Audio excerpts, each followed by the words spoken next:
আসসালামু আলাইকুম, আমন্ত্রণ জানাচ্ছি বাংলা ভিশন সংবাদে। আপনাদের সাথে আছি মিশু হাসান। শুরুতেই বিআরবি কেবল সংবাদ শিরোনাম। করোনায় মৃত্যু কমতির দিকে, রবিবার থেকে খুলছে দোকানপাট। জীবনের স্বার্থে হলেও মার্কেটে না যেতে পরামর্শ বিশেষজ্ঞদের। ভারত থেকে টিকা আসছে না 2 মাস। রাশিয়া, চীন সহ বিভিন্ন দেশ থেকে আমদানির চেষ্টা। উদ্বিগ্ন না হতে স্বাস্থ্য অধিদপ্তরের পরামর্শ। হেফাজতের সব তাণ্ডবে বিএনপি জড়িত, কাদেরের অভিযোগ জনগণের সরকার নয় বলেই বর্তমান সরকার কোনো সমালোচনা সহ্য করতে পারছে না, ফখরুলের বিবৃতি। দেখছিলেন বিআরবি কেবল সংবাদ শিরোনাম, এবারে বিস্তারিত। করোনায় দেশে আরও 88 জনের মৃত্যু হয়েছে। এই নিয়ে মোট মৃত্যু 10,869। নতুন শনাক্ত 3,629 জন। এমন অবস্থায় মার্কেট খুলে দিলে সংক্রমণ ফের বাড়ার শঙ্কা জনস্বাস্থ্য বিশেষজ্ঞদের। সবাইকে নিজ জীবনের স্বার্থে হলেও এই মুহূর্তে মার্কেটে না যাবার পরামর্শ তাদের। স্বাস্থ্য অধিদপ্তরের সর্বশেষ তথ্য বলছে, দেশে করোনা সংক্রমণ কিছুটা কমেছে মৃত্যুও। 24 ঘন্টায় মারা গেছেন 88 জন, যার মধ্যে 62 জন পুরুষ আর নারী 26 জন। মোট মৃত্যু 10,869 জনের। 25,896টি নমুনা পরীক্ষায় নতুন করে 3,629 জনের করোনা শনাক্ত হয়েছে। এর ফলে দেশে সংক্রমিত মানুষের সংখ্যা দাঁড়িয়েছে 7,39,703 জনে। এছাড়া গত 24 ঘন্টায় করোনা সংক্রমণ থেকে মুক্তি মিলেছে 5,225 জনের। মোট সুস্থ হয়েছেন 6,47,674 জন।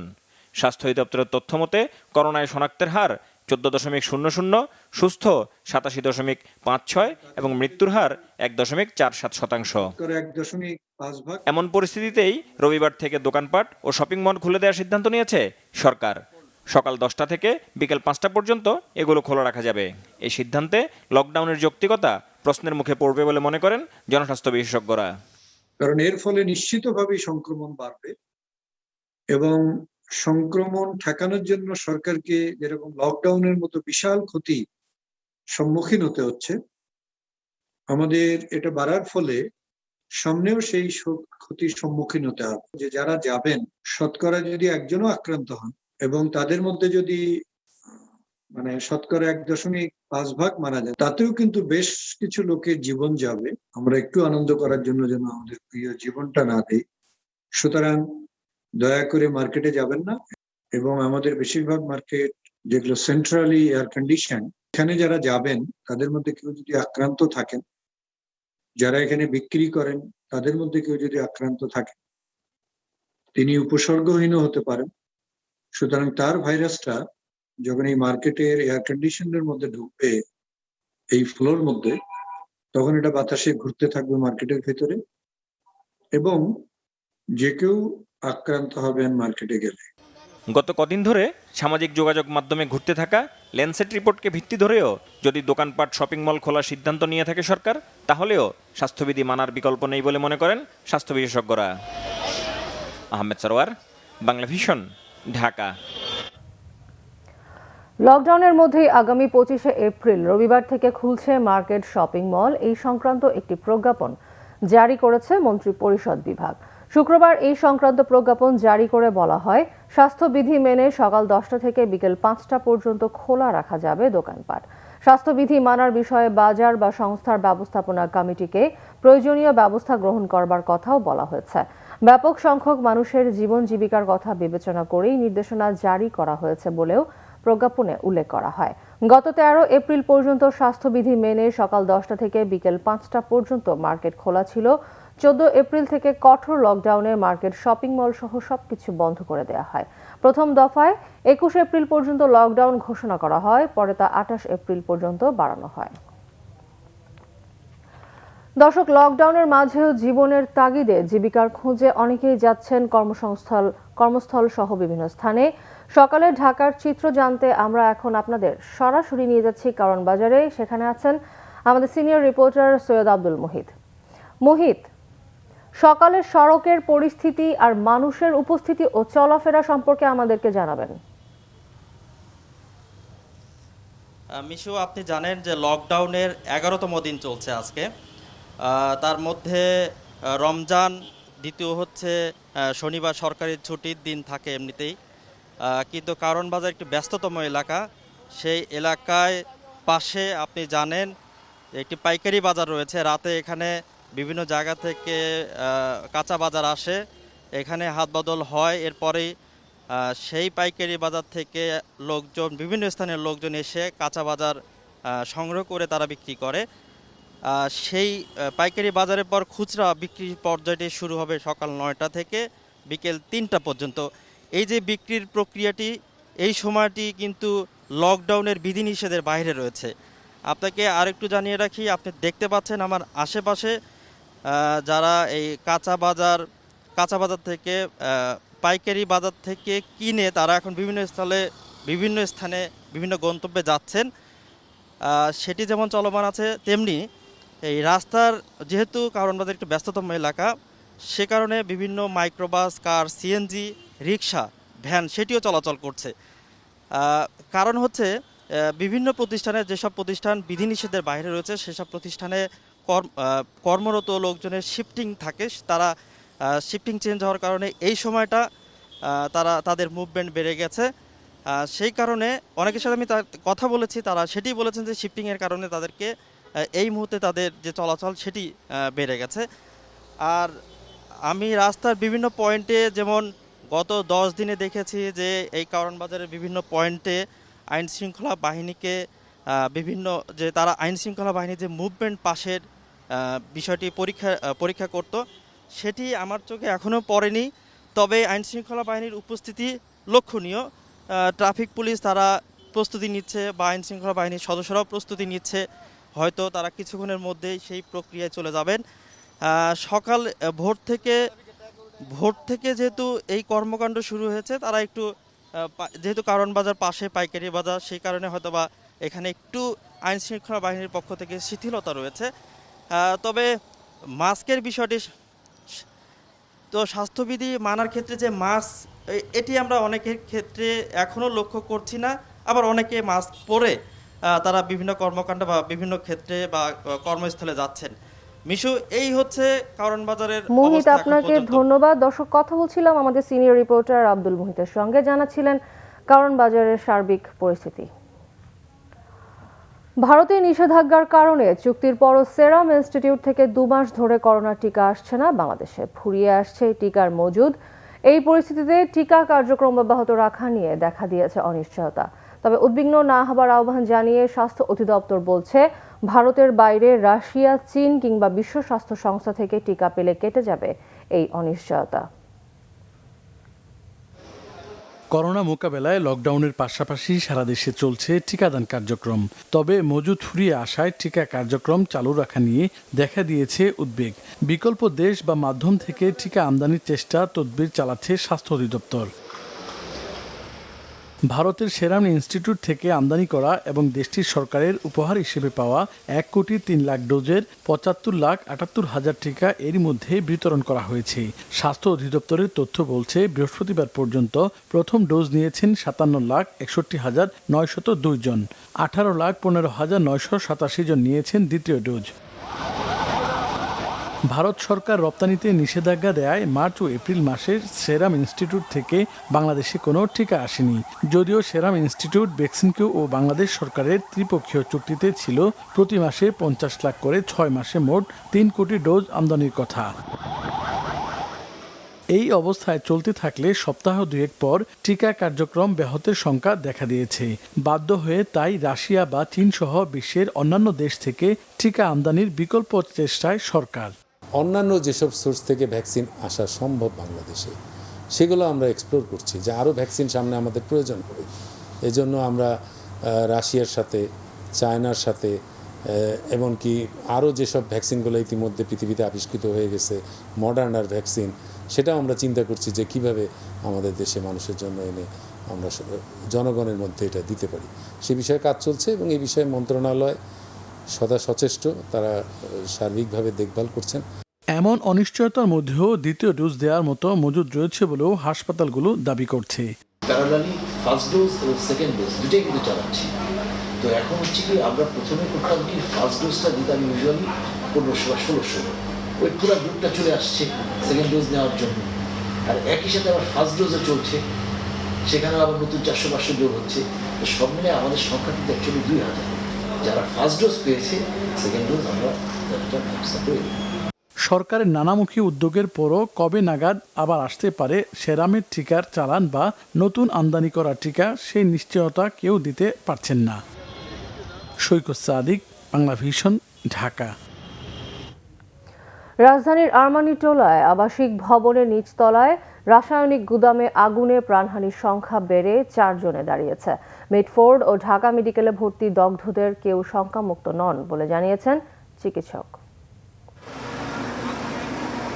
বৃহস্পতিবার রাত 3:15টার দিকে আরমানিটোলার 6তলা ভবন হাজী মুসা ম্যানশনের নিচতলার রাসায়নিক গুদাম থেকে আগুনের সূত্রপাত। খবর পেয়ে ফায়ার সার্ভিসের 19টি ইউনিট আগুন নেভানোর কাজে যোগ দেয়। দ্রুত আগুন ছড়িয়ে পড়ায় নেভাতে বেগ পেতে হয় উদ্ধারকর্মীদের। ভবনটির গ্রিল কেটে বিভিন্ন ফ্লোর থেকে আহত অন্তত 21 জনকে উদ্ধার করে বিভিন্ন হাসপাতালে পাঠানো হয়।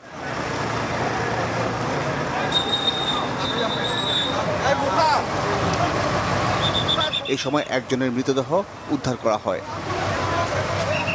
2-1 জন এখনো মিসিং আছে। তারা কি আসলে বের হইছে নাকি আমরা এখনো খুঁজে পাচ্ছি না। গ্রিল ভেঙে তারপরে ওই সাইড দিয়ে ওই নতুন বাড়িতে একটা মই দিয়ে পার হয়েছিলাম। ফায়ার সার্ভিস বলছে ঘটনা তদন্তে কমিটি গঠন করা হয়েছে। এখানে অনেক গোডাউন, এটা অত্যন্ত উচ্চ ধার্য পদার্থ ছিল, যেটা বাস্ট হয়ে আমাদের লোক সহ এখানে 22 জন আহত হয়েছে, আমাদের লোক 4 জন আহত হয়েছে। পুড়ে যাওয়া ভবনের বাসিন্দারা জানান, ভাড়া নেওয়ার আগে তারা জানতেন না নিচতলায় রাসায়নিক পদার্থের গোডাউন রয়েছে। কেয়ারটেকার আছে, যারা আছে তাদের সঙ্গে জিজ্ঞেস করছি যে এগুলা এই যে ইয়েতে নিমতলিতে আগুন লাগলো সেই সমস্ত পাউডার কিনা, কয় না এগুলি এরকম কিছু না। ভবন মালিকরাও জিজ্ঞেস করছে, বললো না কাকা এটা কোনো অসুবিধা নেই। না এত দেওয়া যে সমস্যা এটা করি নাই, কয় কি এটা হয় না আর কি, ওইভাবে অতটা দাহ্য না আর কি, এটাই বলছে আমাদের। আহত বেশ কয়েকজনকে রাখা হয়েছে শেখ হাসিনা বার্ন ইউনিটের আইসিইউতে। তবে আহতদের কেউ সংখ্যামুক্ত নয় বলে জানিয়েছেন চিকিৎসক। সকালে আমার 6টা বাজে ওই অন্য একটা নাম্বারে আমার কল দিছে, কল দিয়ে বলতেছে মামা ওদের বাসায় আগুন লাগছে, তুমি তাড়াতাড়ি হাসপাতালে আসো। আমি তাড়াতাড়ি করে চলে আসছি এখানে, আইসা দেখি ওর লাইফ সাপোর্টে রাখছে, অবস্থা ভালো না। ওর আব্বা আমারে খবর দিছি দেশে থেকে আসতেছে।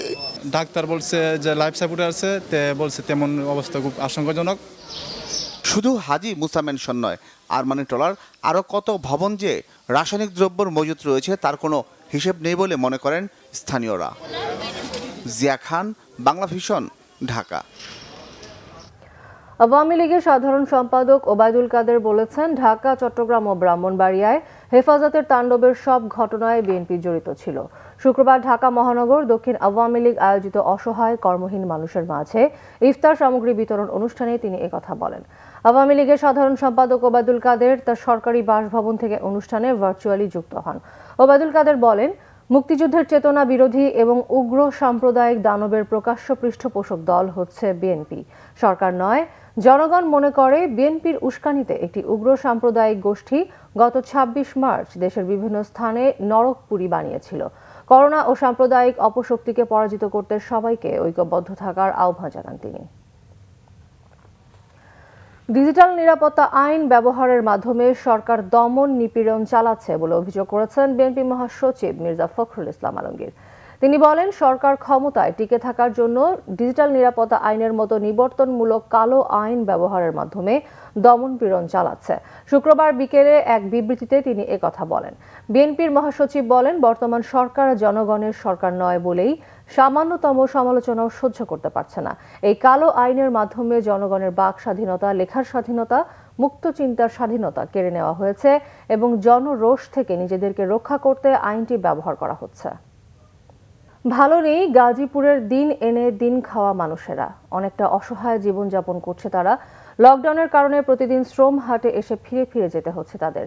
কাজ না থাকায় পরিবারের সদস্যদের নিয়ে না খেয়ে থাকতে হচ্ছে। সংশ্লিষ্টদের কাছে সহায়তার দাবি জানিয়েছেন দিনমজুররা। গাজীপুর থেকে মীর মোহাম্মদ ফারুকের রিপোর্টে দেখুন বিস্তারিত। গাজীপুরের কালিয়াকৈর বাজার, কোনাবাড়ি বাস স্টেশন, চান্দনা চৌরাস্তা ও জয়দেবপুর রেল স্টেশন, মাওনা চৌরাস্তায় প্রতিদিন ভোর থেকে সকাল ৮টা পর্যন্ত বসে শ্রমিকের হাট।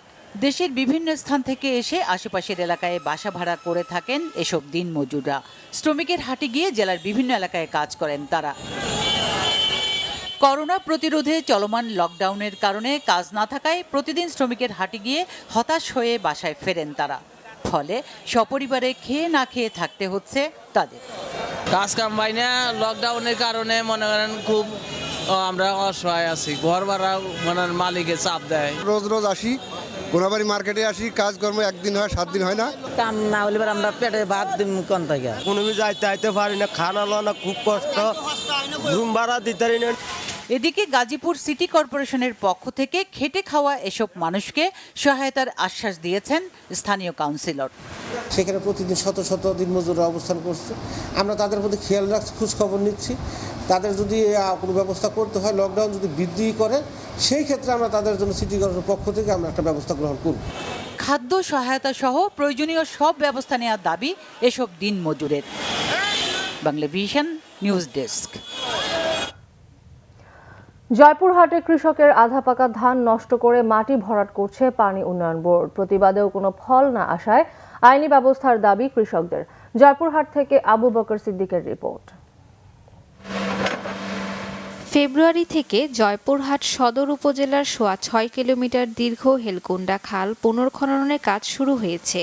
এতে খালের দুপাশের জমির ধান মাটি চাপা পড়ে নষ্ট হয়ে গেছে। জয়পুরহাট সদর হেলকুন্ডা হানাইল কাদিপুর অঞ্চলের কৃষকরা ধান কেটে ঘরে না তোলা পর্যন্ত খনন কাজ বন্ধ রাখার দাবি জানালেও কোনো কাজ হয়নি। সমস্ত ধান নষ্ট হয়ে যাচ্ছে। খাল খোঁড়ার কোনো বাধা নাই। আপনার এই ফসলটা উঠে গেলে তারপর আপনার খাল ফিরবেন, কোনো আপত্তি নাই আমাদের। জমিনের উপর মাটিগুলা ফেলাচ্ছে, বিশাল ক্ষতি হচ্ছে। এগুলো এখন আমরা পরে কিভাবে কি করব, আমরা কোনো দিশ কিনানা পাচ্ছি না।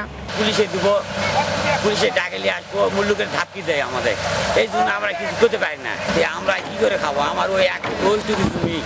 এ বিষয়ে পানি উন্নয়ন বোর্ডের কর্মকর্তা জানান, কৃষকরা ক্ষতিগ্রস্ত হলে প্রয়োজনীয় ব্যবস্থা নেওয়া হবে। কাজ সুষ্ঠুভাবে চলছে, কোথাও কোনো অভিযোগ আমরা পাইনি। যদি কোনো কৃষকদের কাছ থেকে কোনো অভিযোগ পাই তাহলে আমরা তাৎক্ষণিক যাবো, এই ব্যবস্থা নেব ইনশাআল্লাহ। এবং যদি কিছু ক্ষতি হয় সেটাও আমরা দেখবো আর কি। মাননীয় আমি ডিসি সাহেবকে বলবো, পানি উন্নয়ন বোর্ডকে বলবো, আপনারা তদন্ত করে এই কৃষকের কত ক্ষতি হয়েছে এই ক্ষতিপূরণটা দেওয়ার জন্য আমি 2 নম্বর ওয়ার্ডের মেম্বার বলতেছি, 3 মেম্বারের সঙ্গে আমার কথা হয়েছে, সবাইকে ক্ষতিপূরণটা দেওয়ার জন্য আমি অনুরোধ করছি। এ সমস্যার সমাধান চায় ভুক্তভোগী কৃষকরা। Banglavision news desk. এবারে ক্লেমন খেলা সংবাদ।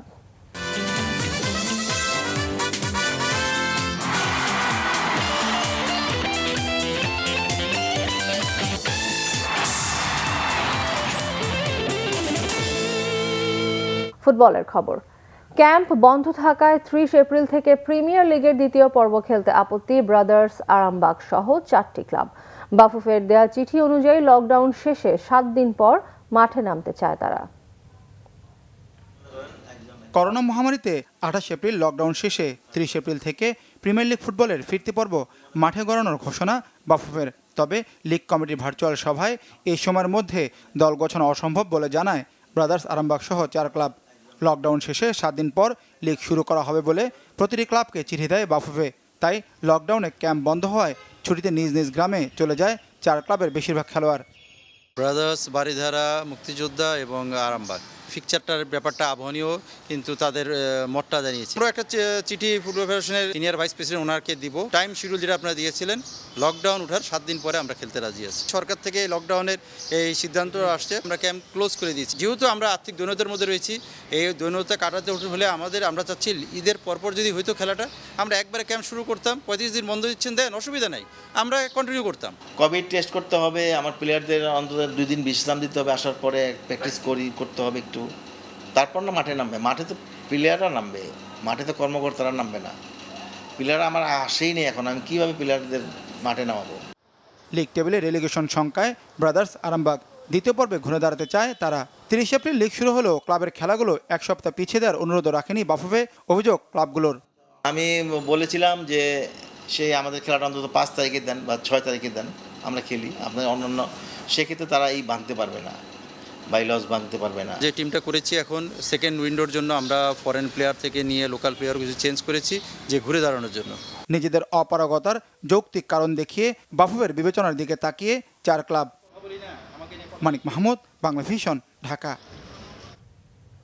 সংবাদ শেষ করব বিআরবি কেবল শিরোনামগুলো আরেকবার জানিয়ে। করোনায় মৃত্যু কমতির দিকে রবিবার থেকে খুলছে দোকানপাট, জীবনের স্বার্থে হলেও মার্কেটে না যেতে বিশেষজ্ঞদের পরামর্শ। ভারত থেকে টিকা আসছে না 2 মাস, রাশিয়া, চীন সহ বিভিন্ন দেশ থেকে আমদানির চেষ্টা, উদ্বিগ্ন না হতে স্বাস্থ্য অধিদপ্তরের পরামর্শ। হেফাজতের সব তাণ্ডবে বিএনপি জড়িত, কাদেরের অভিযোগ জনগণের সরকার নয় বলেই বর্তমান সরকার কোনো সমালোচনা সহ্য করতে পারছে না, ফখরুলের বিবৃতি।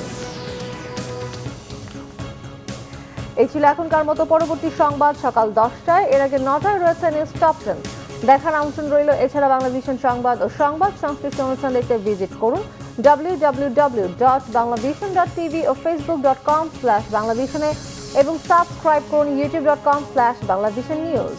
এতক্ষণ সঙ্গে থাকায় ধন্যবাদ।